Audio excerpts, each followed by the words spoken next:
Copeland. Here we go. Ladies and gentlemen, Stewart Copeland! How are you, sir? Very good. Here in sunny California. COVID Central. Stop it. Stop. Listen, you're teasing me. I'm looking at that place behind you, and I've missed coming up. I'm missing it. Oh dear. There it is. Oh, Stewart. Oh, the misery. Stop it. How are you, Stewart? How are you? How's the family? Very good. Mostly dispersed. Many of them are in London, and we have one here waiting to go back to London, but it's as much of a war zone there as it is here. Yeah. Yeah. Well, I spoke to a very good friend. Where are you right now? I'm down on the beach, down towards Bournemouth is where I live now. I moved out of London a few years ago. Bournemouth. So, yes. Birthplace of one Andrew Summers. Oh, I didn't know that. There you go. You learn something every day. Yeah. So yeah, and I spoke to our friend Thomas Lane yesterday. Oh, excellent.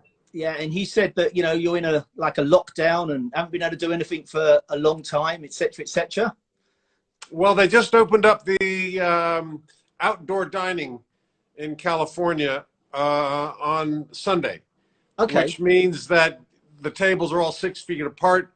The restaurants are still in trouble, but at least in California, there is such a thing as the outdoors. Yes. All over the East Coast, they're under 3 feet of snow, and in England, under 3 feet of fog. Yeah, but you know England well, Stuart. I'm surprised you rather too well. I know. I'm surprised you. I know you still got a home here, so I'm surprised you've never. In spite of all the things that the tea bags over there complain about, I kind of like it. Yeah, yeah. I know you do. Like I said, I'm surprised you never moved back here. You still got your home here. Well, I had a house in Holland Park for a minute there, yeah. And we just ended up my family's changing shape all the time, so I got a family house, and then the kids grew up. So, Stuart, it's 9 o'clock in the morning for you in LA, yes. Okay?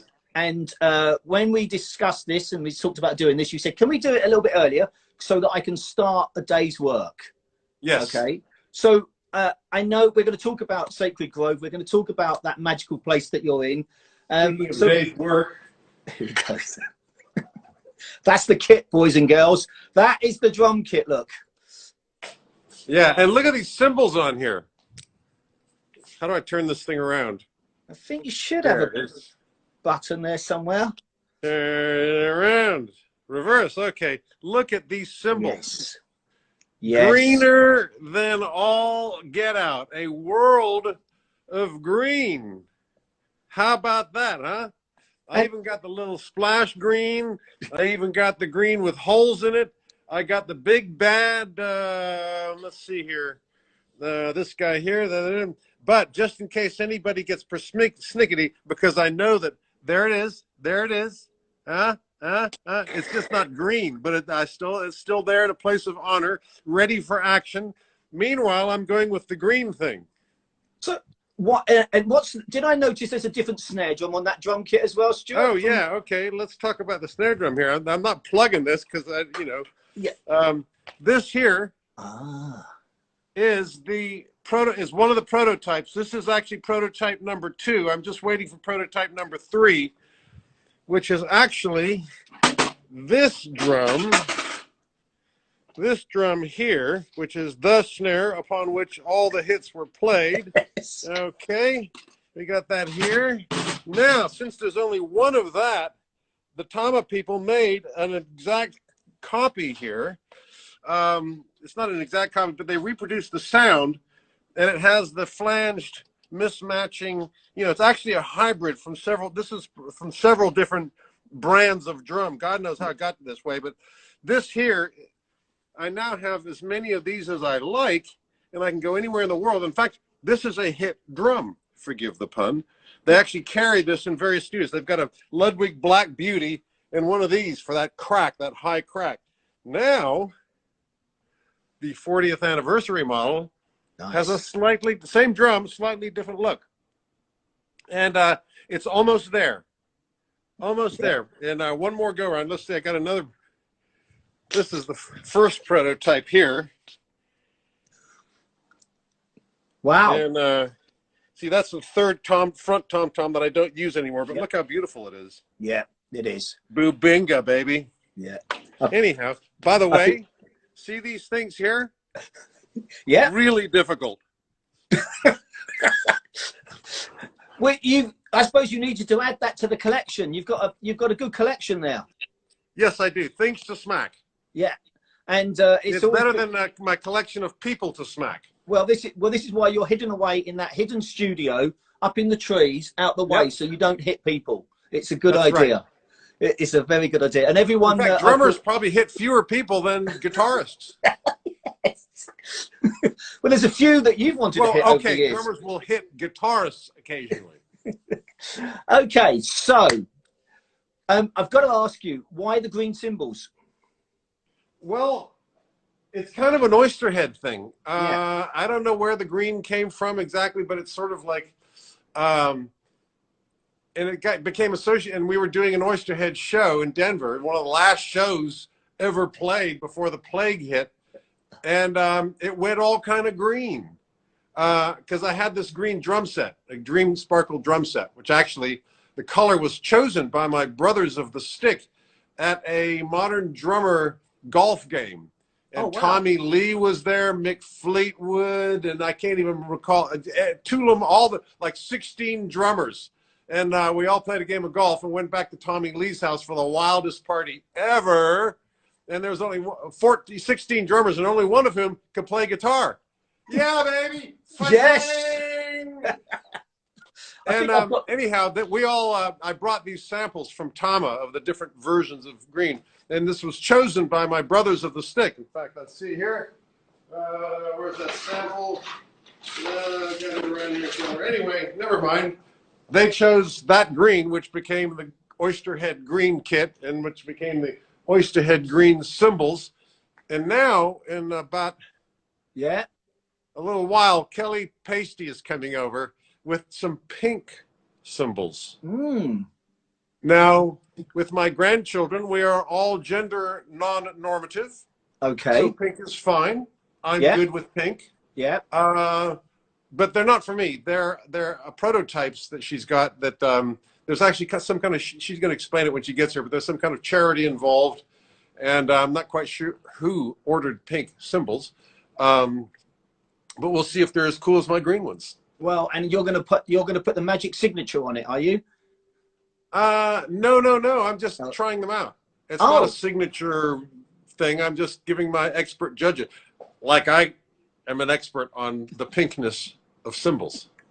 Well, the grandchildren can come to play. They can help out. By the way, these color things, the effect of the coloration of the cymbals is interesting. You would think that they dull the cymbals down a little bit because it's a layer of something. Yeah.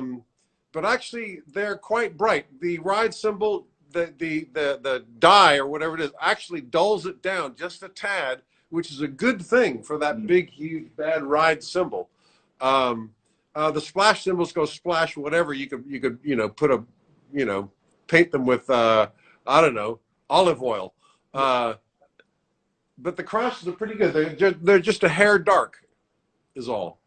Cool. Okay, so I've got a host of things here I want to talk about. We haven't got time for all of it, but I've got a host of things. I've been very fortunate to come up to your house on numerous occasions and had lots of fun, and brought lots of guests and drummers, and all those videos could be all of them. All of them, and all those videos could be found on your wonderful websites and the Sacred Grove. But can you tell everybody a little bit about that magic place that you've got going there? Okay, let's take another tour here. Okay, all right, here we are at the Sacred Grove. Okay, there's some drums. You'll see, whoops, no, that's wrong. That's a drummer. Okay, there we go. You'll see they're all mic'd up and ready to go. Now over here are the amps, and I got all the foot pedals, the basic ones that guitarists like, and I got your Marshall stack. And over here is what modern drummers use, which is the fractal, which is every guitar. I got my my Andy Summers settings, Andy 1 and Andy 2. I just go bang, and I am Andy Summers. And I got your Vox AC30, which is standard, that's basically the Beatles amp. It's like the blues amp, the Vox AC30. The Roland, that there I got way back in 1978, the day the police was in New York and we were told that we were suddenly rich. And we went down to Manny's Superstore and bought everything. I got that amp and this Echo machine here, which was used to great effect in all the. This here was my college amp, little Fender Champ there. This is the coolest guitar ever made. I thought that I had invented it with one pickup, one knob. That's all you need. Turns out Eddie Van Halen got there first, son of a bitch. I thought a drummer was going to come in here and like reinvent the concept of the guitar. But okay, Eddie got there first. A guitarist beat me to it. Okay, but here's the deal. All around the room are cameras. And this one's gone a little south here. But they're all around the room. And so, let me walk over here so you can get the wide picture. So all around the room it's all mic'd up. The timpani are all mic'd up. The Hammond organ is all mic'd up. It's all mic'd up and ready to roll. So my buddies come over here and we just start playing. I pick up a brass instrument. This is my little, I call this my brass arrangement. Anyway, so they come over here and we jam, and then we do the big playback. Nothing musicians like more than a playback. And so, since the cameras haven't moved, 1 minute I was there, and while the playback, I hand them a brass instrument so they can be the tower of power and they can play air brass, and I overdub visually so as to achieve the sacred grove. Yeah, and it's brilliant, I've got to say. And unfortunately, we lost Neil last year, which was about this time last year. I was involved in that one with Thomas Lang and Illich and Sterling. And you handed us all brass instruments. We're all playing brass. Well, actually, I had a previous session from the day before. A Primus came over. Yeah. And so I said, hey, guys, listen to this Primus jam I got. Here's some brass instruments. Everybody can fake some brass. It doesn't take much. We're all musicians. That's not a trumpet. This is a trumpet. Da, da, da. Da, da, da. Da, da, da. Okay, take a solo. Okay, come on. And since they're all musicians, they're actually playing a solo. They're singing into the instrument rather than playing the damn thing. Who knows how to play the thing? But since they're musicians, they're solo. So afterwards, I can go and with MIDI, I build the solo that Thomas Lang would have played if he could find the notes on that baritone saxophone. And then, having composed the melody that he would have been playing, then I get out my baritone and I actually laboriously, because I can't play, I can play one or two notes at a time and build the solo back up.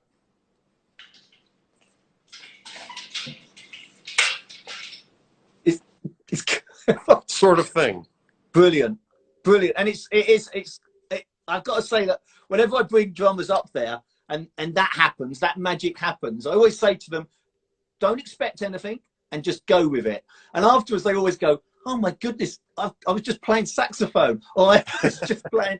I mean, you must. Turns out Thomas Lang plays a heck of a saxophone. That's right. Alan Sterling can play a great, Because you see, this is a recording studio, a place of magic. Even before you give it a fancy name, the Sacred Grove, it's a recording studio where we do stuff. It's smoke and mirrors. And with the smoke and mirrors of our instrument, which is the recording environment, anyone can do anything. Yeah. Brilliant. Okay, now I'm going to go back to the beginning because I know you've got another book out, and I have to say that this I got before I even knew you. Okay, so I got your book. I loved it. I had no idea. Hey, you're backwards. I do apologise. Sorry. It's the same book, but the wrong way around. I mean, I don't know how it happened. That left eye, you see his left eye? That's his right eye. Okay, right. It's backwards, everyone, but you must get this book. tell us a little bit, just a little bit from the beginning of the book. And I know you've since got another book about your dad, but tell us what it was like at the beginning of your life, and a little bit more about your dad, because who also played trumpet for Glenn Miller. But tell us a little bit about the background of your father and your early upbringing. I was born Yes. in a fancy hospital just outside of the CIA headquarters in McLean, Virginia. My father was not there. My father was away on business for the CIA, installing a dictator in Egypt, name of Gamal Abdel Nasser. And he was actually turned out to be a very good dictator for Egypt, and also secretly for America, because he was one of the leaders of what was called the non-aligned movement. Now, you and I, of our advanced years, know what the ding-dang-dong I'm talking about. But at the time, there was a Cold War, a very fierce proxy war waged between communism and America and the West, and free, England, France, Germany, NATO, and all that. And it was really the Soviet Union, which was what Russia was called at that time. It was an empire of many nations, the Soviet Union. And it was them against us and us against them. And the resource that my father was fighting over with them was oil. And much has been said that America tried to introduce democracy and screwed that up by imposing the Shah and other dictators. No, my father was not in the business of bringing democracy or any form of social engineering upon the people of the Middle East. He was there to ensure that the oil flowed to the West, to our factories, rather than north to the Soviet Union. It was an entirely transactional, except that since he lived there, and when I was 2 months old enough to travel, I was shipped out to Cairo, and I grew up out there and didn't really come back to the West until being sent to boarding school in Somerset, as a teenager. But growing up in there, and my father, well, we were immersed in the Arabic world.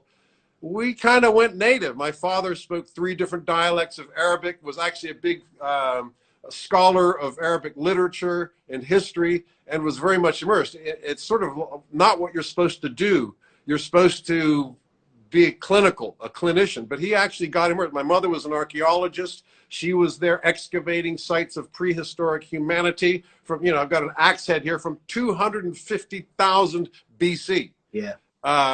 And so we were pretty immersed there while my father was engaged in the nefarious activity of designing, installing, and maintaining dictators. And when did you realize what your dad did? Did you know from very early, or did you not know about that? Beirut, where I did most of my growing up, Beirut, Lebanon, was a very cosmopolitan, spy-infested center of intelligence and international intrigue. So everybody's dad was a spy, and if he wasn't, they said he was.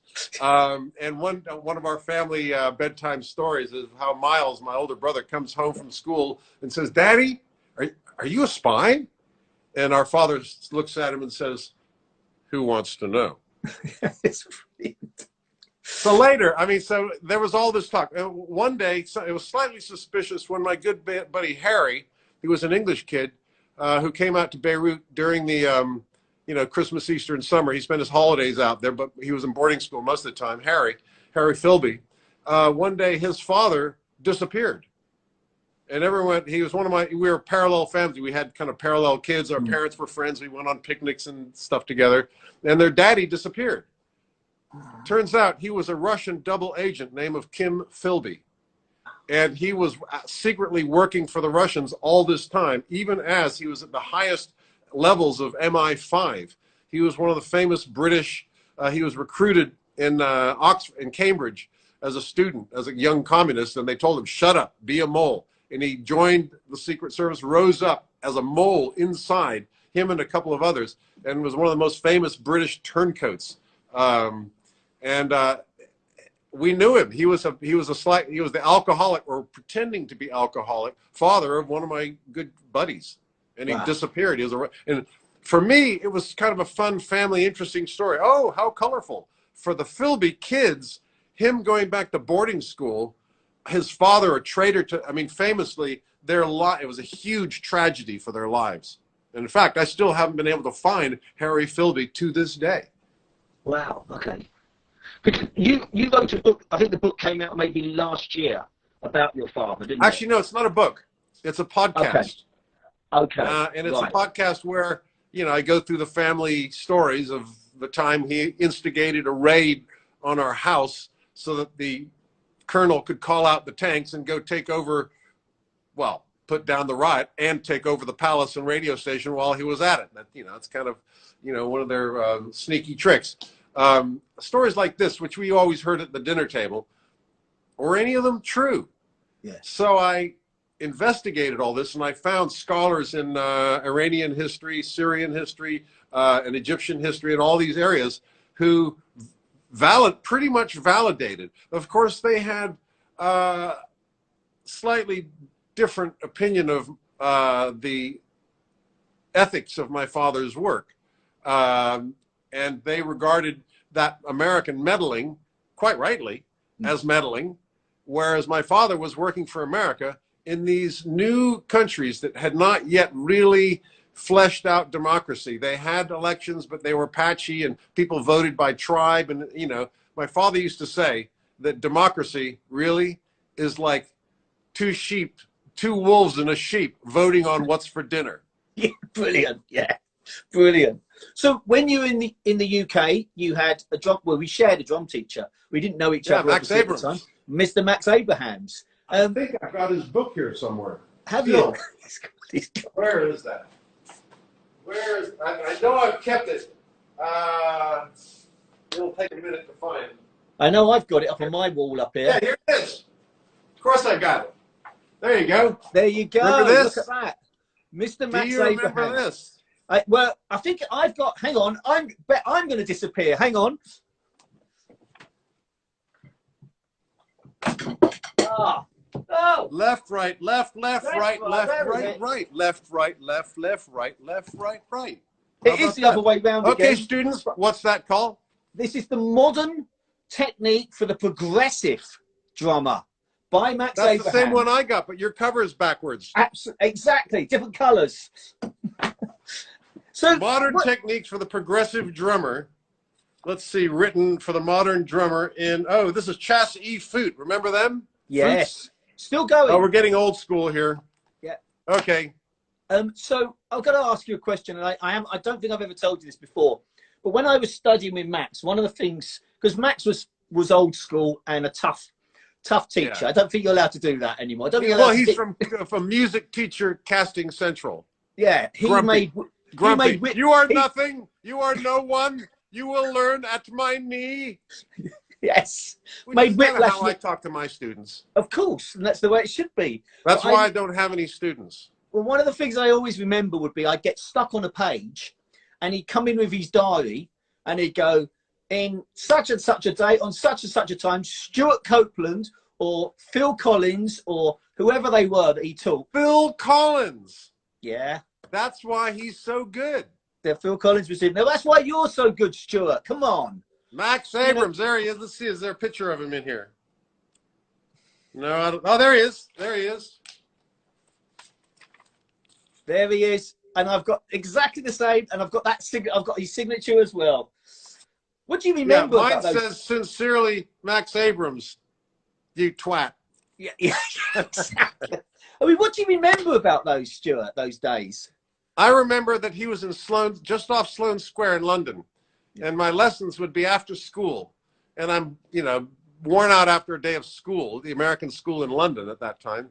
And I would take the tube all the way down from St. John's Wood, all the way around the Circle Line, all the way in the Metropolitan to get to Sloane Square and go there. And he would fry my brain with the separation of the, you know, the exercise designed to undo your God-given neural pathways and allow hand separation, hand independence. And it was all about teaching your foot to go, your hand to go ting, ting, ting, ting, ting, ting, ting, ting, while the other hand is doing brain surgery.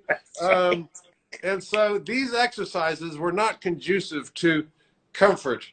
And so when I'd get back on the tube going home, I'd be a shivering wreck of just the mind dislocation of having my, coordination unstitched and restitched together by Max Abrams. So it was actually very grueling. Now, somebody's just put in here, the bald guy looks like Phil Collins. Yeah, you are Phil Collins. He gets that all the time. Or Moby. Yeah. See, at least you don't get that, Stuart. You look just like Mike Dolbear. Yeah, exactly. That's what Phil Collins gets all the time. Yeah. So I've seen you work, Stuart, and you are probably a workaholic. When I saw you doing what you did with Ben-Hur, which I think I could be right in saying was about a year's worth of your time. Actually, it was more like a couple of years because I curated the movie as well. Yeah. I got the 80-year-old celluloid, the actual film, which was in a freezer on Warner Brothers, and it took them a week just to unfreeze it because it's kept at that temperature. And so then I had to telecine it again, and there's no machine that runs at 20 frames a second. And the frame, the shape of the film, they don't make machines for that. So I had to bodge together a system so I could digitize it. And once I had digitized it, then I was able to get rid of a lot of the scratches. It had faded somewhat, so I was able to make the blacks a deep, real black and get the contrast a little better. I had to be very careful, though, because I had to not distort the film. And the film was a very beautiful piece of art that I did not want to mess with. But it was, just grading and creating the film. And then cutting the 2-hour, 40-minute film, audiences had stamina in those days, down to a more manageable 90-minute that I could then orchestrate and use my orchestral arrangements and play with a big symphonic orchestra with the silent film blazing there and the chariots and the pirates and all the stuff going on with a big-ass orchestra and your humble servant on drums. Yeah, and I've got to say that, I mean, the reason I'm saying this, you came out of, one of the most successful bands in the world, okay? And when that ended, surely you must have been deflated and down, etc., etc. But you threw yourself into free the film. as the wind. Out there is a world where there is respect, love, music. Conflict is not necessary in all creative situations, it turns out. Yeah. Well, you started doing film scores. I mean, yes. At what stage during the police had you decided that's where you were going to go, and how did that transition work? Well, like drums, like music, and it came and got me. There was I in a rock band minding my own business, and I got a call from Francis Coppola, who said, "Can I come down and talk to him about music?" Long story short, he ended up hiring me to do the music for his film. And I literally flew, I forget whether it was the last album or second to the last album. Might have been the last album, where we were mixing it. We recorded in Montserrat, but we're mixing it in Montreal, up in the, the mountains there, where we were skiing and then checking mixes at night. And it was an idyllic situation, and actually, it's still pretty fraught. We now understand what the conflict was about, and we love each other and forgive each other, and have found comity. Peace. But at the time, it was tense. Yeah.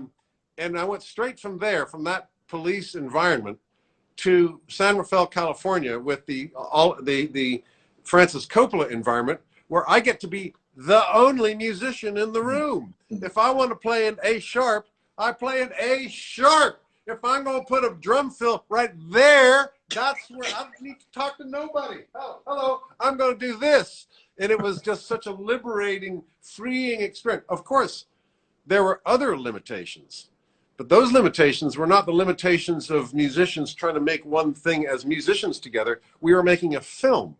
Yeah. And the boss of the film is the director. So yes, I can play a drum fill if I want, but only if it serves the story. And because I bought in to telling the story along with the director, Francis Coppola, the music that came to me, the drum, I didn't want to play a drum fill. I wanted to play something that supports that shot and that atmosphere. And it was just completely creative, unfettered. I could try things. and I could judge for myself whether it sucked or not, rather than having somebody else tell me that it sucks. And so it came very naturally. And Francis, his technique is to give people lots of rope. And he gave me tons of rope, and I kind of figured out for myself how you make music that has a specific purpose. Not a song, but a music that says right here, we feel scared, but then right there, we're relieved, and right there, we fall in love with the girl. And the music tells you to do all of those things.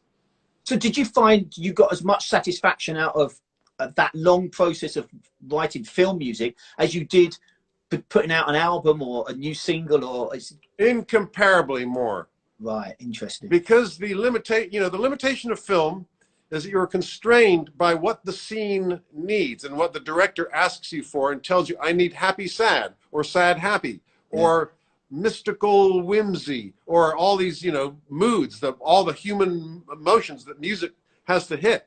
And so that's the target. In a band, there's a rule system just as constricted. Thou shalt not be over 3 minutes.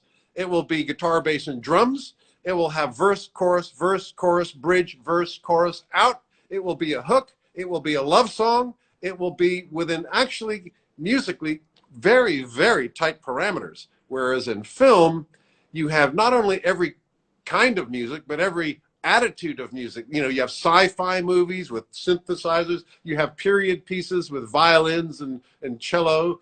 You have rom-com with, movies cover every aspect of the human condition. And the music that tells those stories has a huge variety. Within this huge variety, there are specific needs. And it actually is very rewarding to do that. It's a real, I've often said of film composing, love the work, not crazy about the business, because it's so much fun that it's highly competitive. It's a dog-eat-dog world. The agents, actually even more than rock bands, the film composer, we all actually get along really well, but we are direct competitors. Either I get that Oliver Stone movie or you do.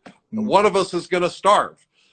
In spite of that, us film composers actually get along pretty well. So did your brother Miles have anything to do with when you started doing your film composing? Does it work the same way? No, he had nothing to do. It's not like an agent puts you forward or anything like that. Well, actually, no, he did. Miles has been a really important catalyst for many places in my life. Yeah. I started a record company to sell the first Police records, and I was me on the phone in his office. Yeah.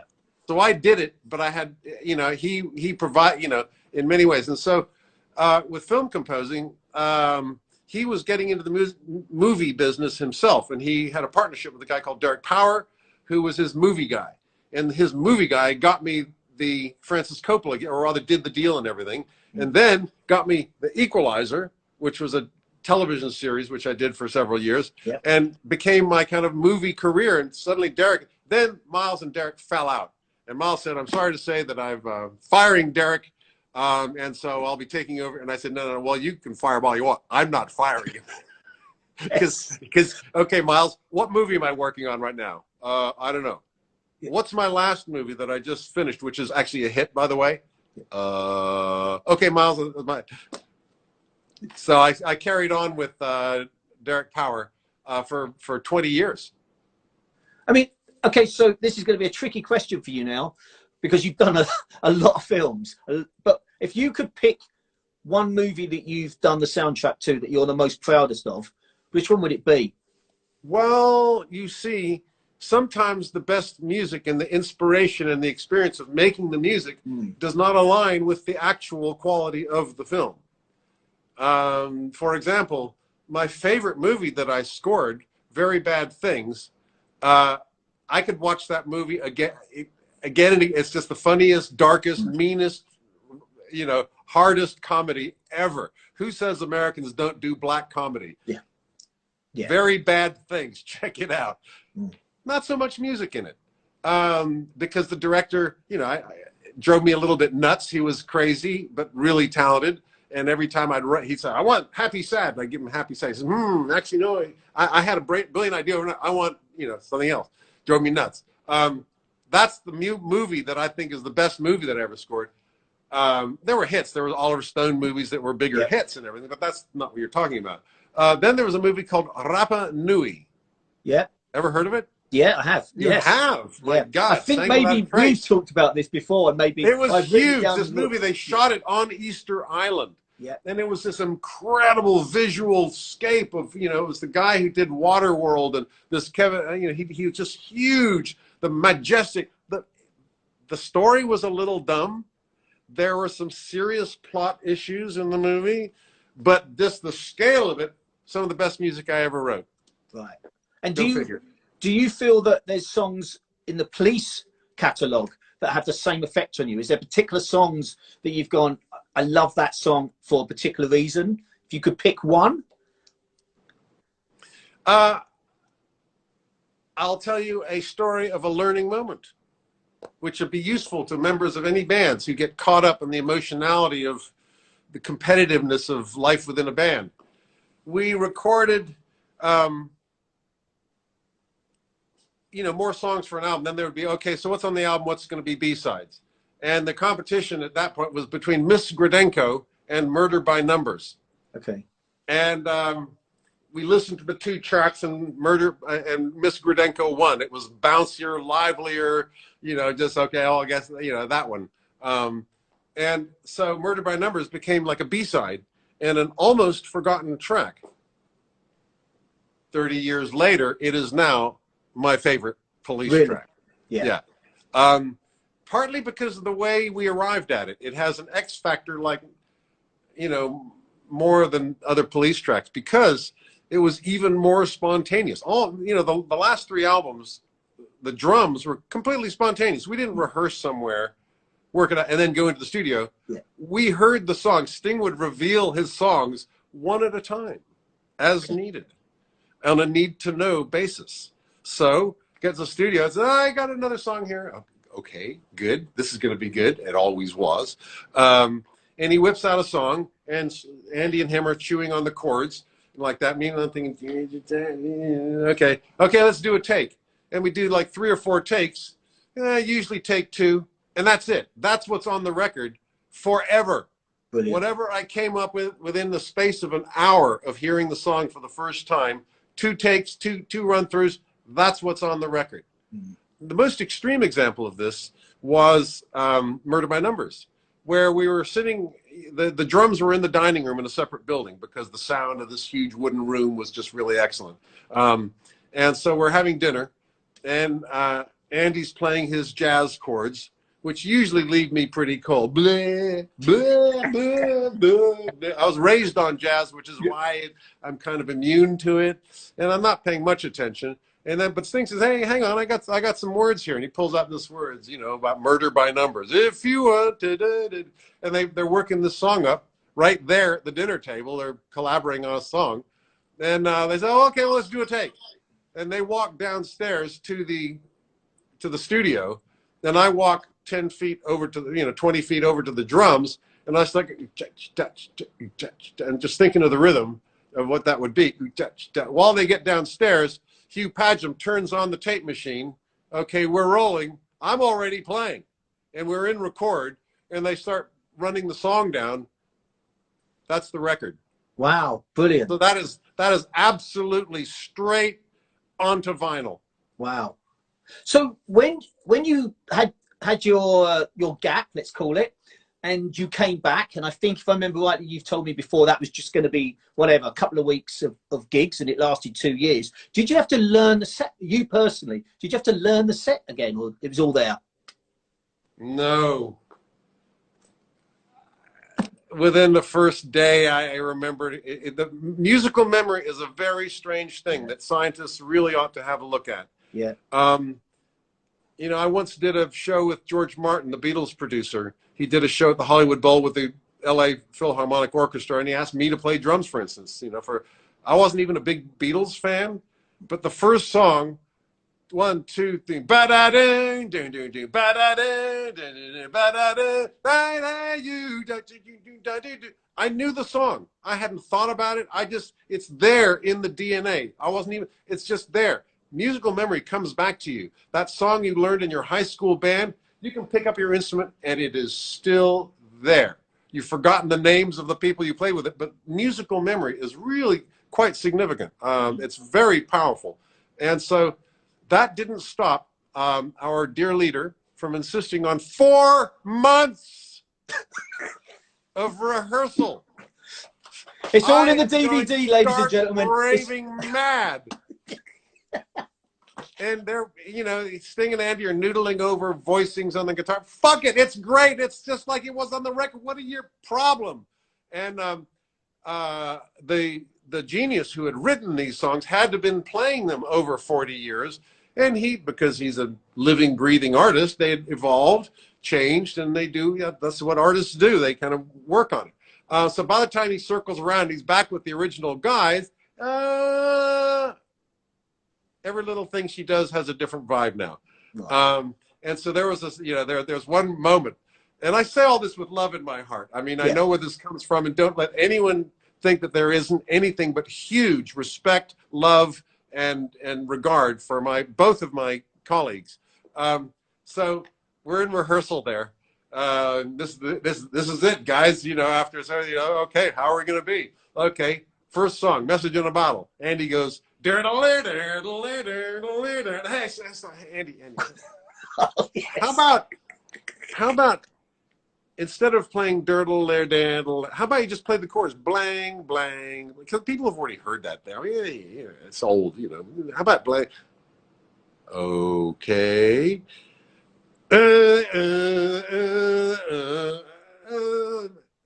Not as good, but let's see where this goes. It usually pays to follow our dear leader. We have been rewarded too often for us to discount the ideas. You know what? Too many chords. How about just blang, blang, blang? And Andy's looking a little cross-eyed by it. And that lasted for a little while. God damn it. Are you fucking out of your mind? People are paying too much money. Do you know how much they're charging for tickets? For us to come out and not play dirdle-dang, dirdle-ding-a-dee-dang, they will, 80,000 people will descend upon the stage and rip us limb from limb. So as you can see, we calmly debated. Of course you did. And I have to say, we ended up with diddly-diddly-diddly-diddle. I mean, what about you as a drummer? Did you have to adapt? Did you find that your playing had changed over that period of time? Well, yes and no. All three of us had become more self-indulgent because in our worlds outside of the police, it was our own personal name. Yeah. When I show in front of an audience, the name on the ticket is me. And they want to see me do cool shit. So with that inspiration, the cool shit kind of starts to overtake the larger purpose of pop songs that everybody knows and loves. So by the time I get back into a rock band, playing much more simple format, I've got some bad habits going on. And these habits are not appreciated by my colleagues so much. And so, yes, we all had to kind of undo a lot of stuff to get us to fit together again, which we eventually did achieve. And that's why we ended up playing for 2 years out there. Yeah. Mainly it was the songs, though. It has to be said. Mainly, I mean, they're both incredible players and all that, charisma and all that, but those songs and the power that those songs had on the audiences made it all worthwhile and kept us going. Yeah, I mean, you know, that I think is amazing. You said the power of music. And I have to say, I want to come round to your, I need to get the Adventures in Music, which you did for the BBC, which I loved. And you talked about the power of music in that program. And I think that's the amazing thing about the band, the Police, because everyone has a story about a particular song when they met someone, their child was born, they're at the gig. I mean, it's yeah, the new song doesn't have that. You know, when we would go out and record a new album, then we go out and tour that album. That album, all the new songs from the new album die a death, whereas all the songs from the previous album light up the building. Yeah. By the end of the tour, when people now have the new and they're familiar with it, the new songs work their magic. But familiarity is a really, like a book or a film, you don't want to see the one you've already seen, but with music, it picks up momentum. Yeah. So when we went out there after that hiatus and played, you know, the people in the front rows were crying, you know, and whether you even like our music or not, it had been there for 30 years, and it has an emotional impact that a new song, no matter how brilliant, just can't achieve. I mean, you might not even be able to answer this question. You may not want to answer this question. And I'm sure lots of people have asked you this question. Do you think that will happen again for you guys? Or do you think it's done and that's the end of it? It's hard for it not to happen. I can't say I'm looking forward to it that much. Yeah. I know that if it were to happen once, we'd be in it, we'd be loving it. But the idea of joining the army, because it's, you know, you give yourself, these fingers don't belong to me anymore. They belong to the tour. Yeah. There's 200 crew out there that need me to be able to play a show tonight. Yeah. I am not my own anymore. I am a creature, a cog in this machine, a spirit in the machine, if you will. Not even, just a cog. And so it's this huge undertaking, and it really just eats up life. And it's you know, it's kind of, I would say a better than even chance of it happening, but it's certainly not what any of the three of us are focused on right now. And with, you know, the apocalypse, that just throws everything. I got big plans. I got 2 operas that I've written during the plague. Yeah. One that opens in Germany this summer, one that opens in Italy next summer. And also, by the way, quick plug, I've got my police derangements tour, which is where I cut up these police tracks for my film that I made about the police using my Super 8 footage. And I did these bodge-ups of, I took the verse from this song, stuck it to the bass line of that, you know, just derangements. And I always kind of liked them. So I've worked up. Another thing I did is I've got full orchestral arrangements of, I think, 14 police songs that I will be going out on tour with. And I've got 3 soul singers to handle the sting parts, and 60 musicians to handle the Andy parts. And it'll be an entirely different version. The songs, all the hooks are there and everything. You'll still recognize the song. And I've done some where I, you know, like for instance, King of Pain and Message in a Bottle for it. They are like diamonds. You cannot disassemble them.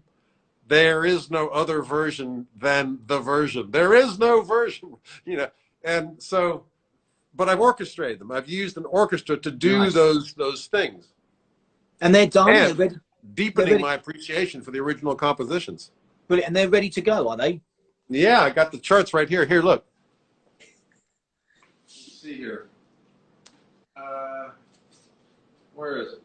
Oh, look at that drum kit. Look at it. What a perfect picture you've got there, everybody. Here we go.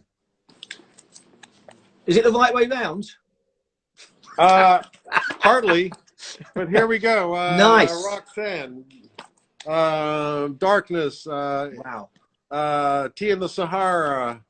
One World. Footsteps.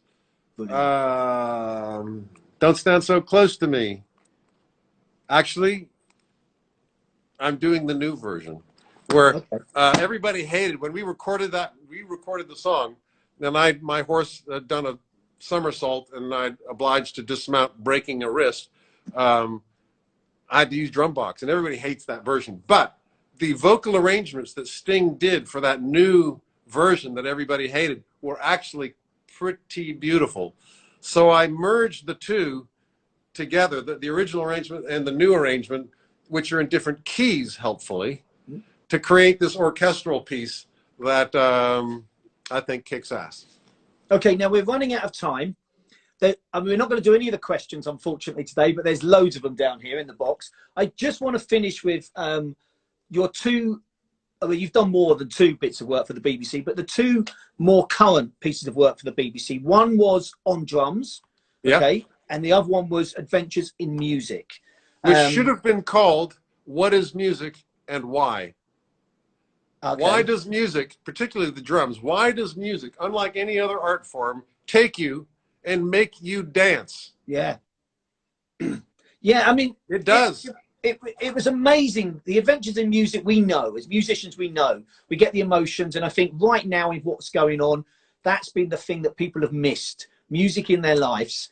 So who came up with that concept with the stories that you told in those BBC documentaries, in Adventures in Music? Whose concepts were they? Was it stuff that you come across over the years? The drumming one was a series that they had in mind already, and they asked me to do it. Right. And so I put together what I knew about drums, and with a crew there who actually did a lot of research, and I found that, the history of the bass drum pedal, Yes. by the way, Stanton is Moore, the most important invention of the 20th, actually the 19th century with music, because the bass drum pedal brought together the elements that became a drum set, and the drum set is the instrument that has driven popular music for a century now. And the backbeat, and people think that Eric Clapton is God. No, it's the backbeat and the drum set which keeps it all visceral. Anyhow, I digress. What is music and why is something I've always wondered. What is it? Because a painting or a play or a book doesn't physically take your body and take control of your nervous system. So you're not even thinking about it, but you're kind of moving. Your body is in the control, in the service of a subliminal element that we call music. What's going on? What is the biological effect? And then looking at the history of music and, different ways, music is about sex, procreation. It's part of the Homo sapiens mating, but it's also about society. The reason Homo sapiens supplanted Neanderthal is because of music. Joined a group of 20 Homo sapiens together so we could kick those 5 Neanderthals out of the fruit tree. And so there's and religion as well, spirituality. Music will bring God down amongst us, or take us up to where he lives. In fact, the sacred grove is where he lives. Of course he does. Listen, Stewart, it feels like I'm actually there. The only thing I was missing was I bought my own coffee today, because I know that, normally I get a coffee at your place. I had to bring my own. I like to caffeinate my guests. Of course you do. Stewart, thank you so much for spending time with all of us today. And thank you for being Stewart Copeland. Like I said. Oh, well, thanks you. Take care, Mike. Thanks for all the stuff that you do, bringing it out there. Well, hopefully it won't be long until I'm back. Then we're doing another video. Yeah, so, bring some buddies over. I will do. They're all waiting. They're all ready to come. No problems at all. Stewart, stay safe. Lots of love to the family, and catch up soon. Hasta la vista, baby. Thank you. So there you go, Mr. Stewart Copeland. I hope you enjoyed it. I'm sorry we didn't get to the questions today. I knew there'd be too much to get through. We're running out of time. This live chat will start.